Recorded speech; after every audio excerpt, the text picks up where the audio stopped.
All right. Good morning, boys and girls. Ross Bezar here from Aruba ROI Marketing. It's another Wednesday coffee break. I hope you have yours. I have mine. And we are celebrating our 10th coffee break. So we've made it 10 weeks. Facebook and YouTube have not kicked me off yet. So that's a good thing. But we're excited because we feel like we're bringing some valuable content and we want to continue. If you're watching this and you have not watched any of the others, please feel free to go back on our Facebook pages, scroll down and look at any of the other topics we've discussed. But also like our page or subscribe to our channel on YouTube so that you know that we're basically going to be doing this every Wednesday at 11 a.m. or 10 a.m. Eastern. The goal basically is to bring at least one content or piece of information or information about something we're doing that might help you in your business. We are a digital marketing company here in Aruba, just celebrated 22 years in existence, and we feel we have a lot to share. So that's why we do this.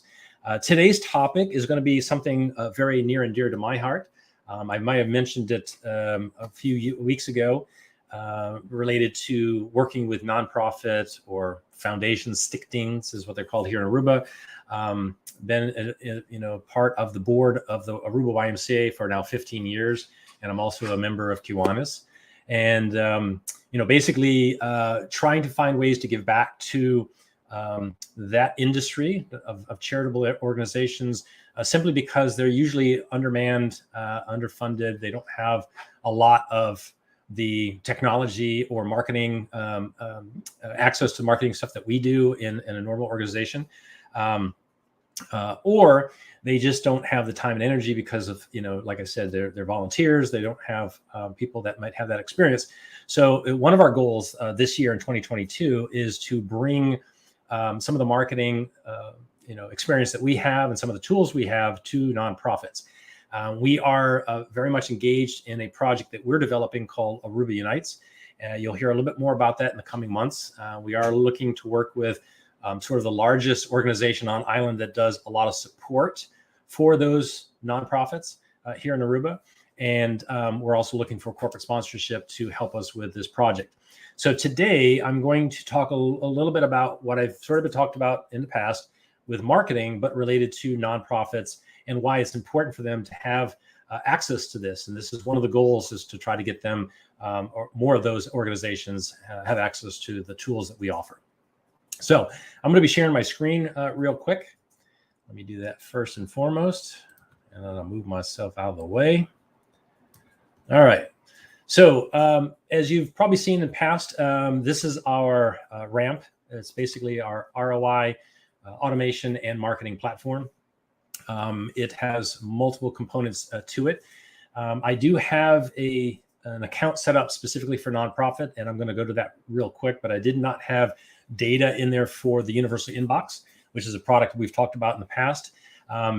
Why this is important, because just like any other organization, they have access to Facebook, Messenger, Google My Business, Instagram, sending out emails, receiving text messages. So the goal here is to showcase that we have the Universal Inbox, which allows them to much more easily communicate with those various types of communication platforms. And again, why is it important? Because a lot of times they don't have a lot of staff, right? So there's usually a couple people that have to do multiple things. Kind of like a brand new entrepreneur that's just starting out, right? They're wearing all the hats. Well, it's the same thing in a nonprofit. So as you can see here, this gives us the ability to receive and send emails. The icons here show here is Messenger. So this is actually content coming in from Messenger. And then if I click down here, I can literally respond directly to that person inside of Messenger. Now, I always note this here at this point. It is important to note that both Facebook, of course, they also Instagram, you're not allowed to message back from a business platform or business page to a personal profile inside their platforms after 24 hours that they've contacted you. So if they've contacted you, you have 24 hours to respond. If you find that somebody messaged you and 3 days later you haven't responded, it's not a good idea to respond, at least not via the same messaging chat as they reached out to you. It's also one of the reasons we like automation, because we can respond automatically and even engage that person. Like, are you interested in a donation to our organization, or are you interested in volunteering as we have events coming up? That kind of participation and back and forth, especially when it's automated, allows us to get them to respond. And every time they respond, we get a new 24 hours to contact them. The other cool feature, and why this is important to have this in our platform, is because when information does come into us, let's say we've asked for an email address or a phone number, that can go straight into the contact profile for that person. And why is that important? Because, like I said, if you cannot reach out to them after 24 hours, you can still send an SMS message or an email, right? So that's why it's important to be able to have this type of communication. We also have a mobile app specifically for some of the functionality in our platform. And that is great for, when you're on the go and you have messages coming in that you can respond without having to be sitting in front of your computer. All right. So I'll go ahead and show some of the other components. Let me go over here to the account that I set up specifically for this demonstration. Good old Chrome likes to go to sleep now, and you have to wait for it to come back. So I'll take some coffee while I'm waiting.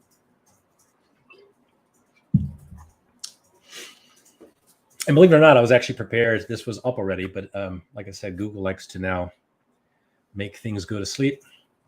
There we go. All right.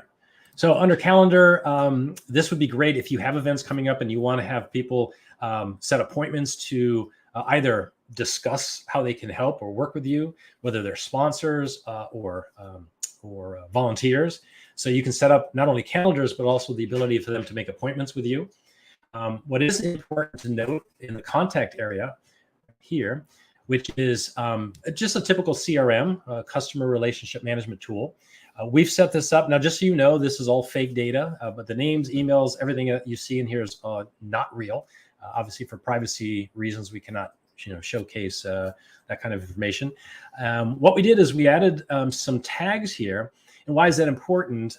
Because you can have information coming in from multiple sections, right? And you're filling up your email list, which is a good thing. But it'd be kind of a nice way to communicate back to them with the appropriate message if you know exactly what it is that they've asked for, or why they reached out to you, or where they came in from. So if somebody is looking for sponsorship, you don't want to respond automatically with an email that talks about donations or even volunteerism when they're asking for sponsorship. So it's very simple. Once you have a list, you can come in here and just filter this. We add these tags automatically. So when there's conversations going on, or someone fills in a form, or they complete a survey, that information gets put in here and we can actually tag them right away. So I'm going to select donor and apply that to the list.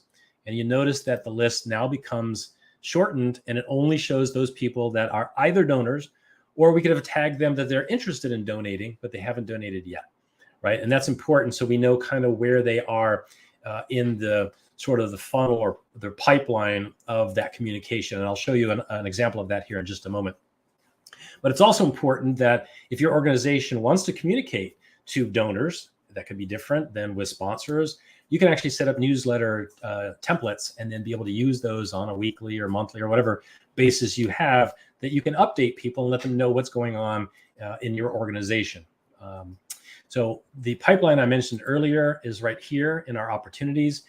This is basically just a sample, just basically give you an idea of where you can track the communication and where people are within that discussion, right? So you see here that we reached out to people via email, those of them here, and then we reached out to these people by phone, or were contacted via social media.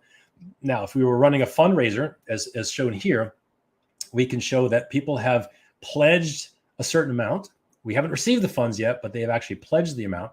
So as we communicate with them, we can move them along both automatically and manually, so that everyone in the organization knows where we are with that particular person. So if someone is handling the conversation to begin with, and then somebody else takes over later on, they can see that in that conversation, they've been moved to pledged funds. Now, once the funds have been collected and they've been verified, that easily we can, move that person over to this column. Again, like I said, over as either manually, or we could set up where it's automatic based on the information. Opportunity lost, basically, that's where we can track people that have maybe pledged, but we were not able to collect, and that happens, unfortunately. It happens all the time. So it is a nice way to really kind of track, how well are we doing, right? If 100 people pledged and only 65, if only 35 we received the money from, we have to work on some aspect of that communication. As I mentioned earlier, in email marketing here, this is a great way to be able to segment your list and send communication that is important to them, right? So if you are a volunteer, obviously the communication is going to be a lot different than if it is if you're someone who is very active in either sponsoring or donating funds. You'd like to kind of see where those funds are going, what's happening with it. Oh, we're building a new playground, or we're adding this sort of new training that goes into whatever their curriculum is. And I apologize. It seems like our internet's running a little slow today. But this is a template that is easily modified. So of course here you might have your logo. You would simply select this area here so you can replace that image with a picture of that new playground that's being built. You could write your text right here. So you could literally click here and change the text each and every time. So having a template makes life a lot easier. You just need to come in, know exactly what information you're going to put in here, and then change out the images as needed. And then from here, of course, you can choose the segment of your list of who is going to receive that email. All right. And then last but not least, we do have the ability to create both funnels. I've been talking about funnels for the last month. So if you go back the last 4 weeks, I've been talking about a variety of different funnels. For instance, the Aruba Trade and Industry Associations, and also a nonprofit, is an organization we were working with, and we built a registration funnel for them. So people that could find their post on LinkedIn or on Facebook could click a link and literally go through the funnel to register. And just so everyone knows, if you're interested, I will actually be a speaker on automation and marketing this coming Friday from 8:30 to 12:30. So please, if you haven't, as a matter of fact, we'll add the link below this post. So if you're interested, if you're an ATIA member, it's free, and if you're not, it's 25 guilders for that session. So it's definitely worth your while if you are in business, especially if you're a startup. And then, of course, you can build websites or landing pages, which is interesting. A landing page is just simply one single page where if you are, let's say you're hosting a fundraiser coming up in March for Flag Day, you would want to start marketing to people, letting them know. They click on your ad, they would need to go to a page that explains what exactly the fundraiser is, how much it is, the times, location, that kind of thing. Maybe some bank information if they're going to do transfers as opposed to bringing cash. So there's a variety of different ways you would make use of that, but it is definitely employable for those types of things, even for a nonprofit organization. Or if you put your calendar of events, for instance, of what kinds of things that you've got going on that your volunteers and your donors and those that just support you would be interested in knowing. All right. I'm going to switch back over here real quick. And let me bring this back over here so I can see better. I'm going to check to see if there's been any comments or questions. Thank you very much for that. All right. Last but not least, this is going to be specific for people who are actually attending Friday's event. We're going to be asking them to come back and watch this. So the request that I have is that you tag below or comment, on this post, hashtag Aruba Unites, which is the project we're working on, or just comment anything. And when you do, we will automatically have Messenger open up to allow you to get extra chances to win in our giveaway. You guys don't know what that is because you have to attend on Friday. So if you would like to know, meet us there on Friday at ATIA. All right, that's all I have. I don't see any more comments or questions. So I appreciate your time and have a great weekend.